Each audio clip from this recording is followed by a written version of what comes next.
No a Peťo Sagan už vie, že ja si v tejto chvíli vedľa neho sadnem a poprosím ho o pár otázok. Akurát rozdáva podpisy, môžete to vidieť. Peťo, no keď vidíš túto masu, keby si to porovnal s tým minulým ročníkom, bolo to lepšie, horšie? Má to ambície aj do ďalších rokov prežiť táto akcie? Ja si myslím, že určite. Ja som veľmi rád, že sa tu toľko ľudí nazbieralo, aj tá jazda, ľudia sú disciplinovaní, takže sa mi to tu veľmi páči. My sme videli v pelotóne, ja som to už teraz spomínal, v živom stupe aj zo pár pádov. Aha. Stalo sa tam niečo? Stalo sa niečo tomu malému chlapčekovi? On tam šľapal s tebou vpredu a potom sa tam vytratil? Že vraj dievčatko spadlo a teraz som tu s ňou bol pred pódium, tak že sa jej nič nestalo, tak to som veľmi rád, ale spadla, ja neviem, asi 300 metrov pred cieľom, čo je také, čo ma mrzelo, ale nakoniec, že sa jej nič nestalo, tak dobre. Tie bratislavské cesty, ono to nie je žiadne terno. Jedna otázka, čo je horšie? Absolvovať Paríž-Roubaix alebo 13 km po Bratislave? Vieme, že Paríž-Roubaix to je úplne šialenstvo, peklo severu.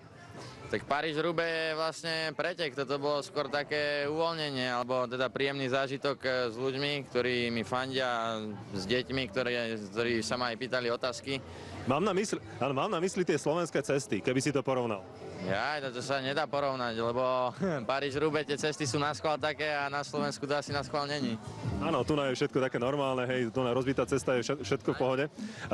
Aký ťa čaká najbližší program? Nemáš toho času naozaj veľa, pretože už zajtra odlietaš do Talianska. Do Ameriky.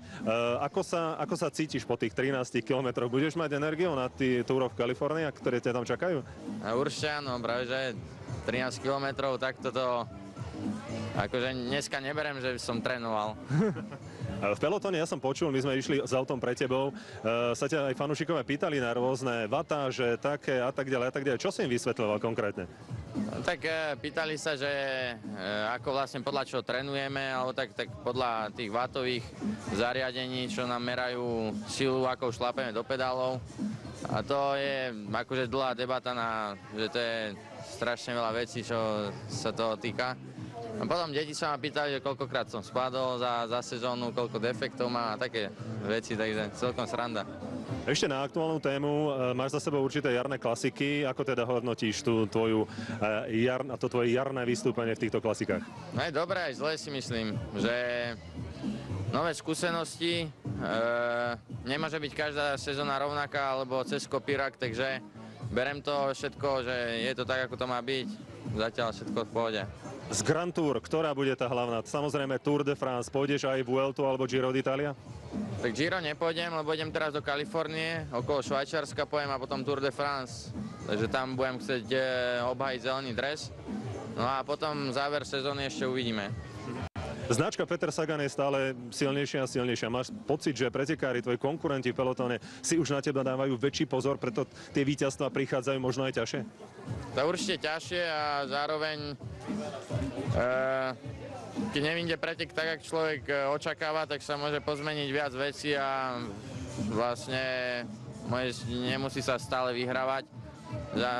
Zároveň aj to, že veľa ľudí si na mňa dáva pozor, keď sa so mnou ocitnem v úniku, tak mi nestriedajú, pretože vedia, že chcem vyhrať, že ich potiahnem možno do cieľa a že potom tak, že je to veľa vecí a to už ja neovplyvním, no. Jednoducho už si sledovaný a už sa toho naozaj asi nezbavíš. Najbližšie preteky teda Tour of California. To je obľúbené podujatie, predpokladám. Ideš si tam zrejme po nejaké víťazstvá. Čo by ťa po prípade pred tým Tour de France, aký výsledok potešil na týchto kalifornských pretekoch? V prvom rade berem to jak prípravu. Teraz, lebo skončil som prvú časť sezóny a mal som trochu voľna. Teraz ideme na Kaliforniu. Ale určite idem tam s tým, že chcel by som vyskúšať vyhrať nejakú etapu. Peťo, ďakujem veľmi pekne za tento rozhovor. Nech sa ti darí, všetko dobré, nech ťa zdravie sprevádza, no a budeme samozrejme veľmi pozorne sledovať tú tvoju ďalšiu kariéru a nech si hlavne zdraví a nech tie pády sa ti vyhýbajú, pretože v cyklistike je to naozaj veľmi bežné. Toľko Peťo Sagan.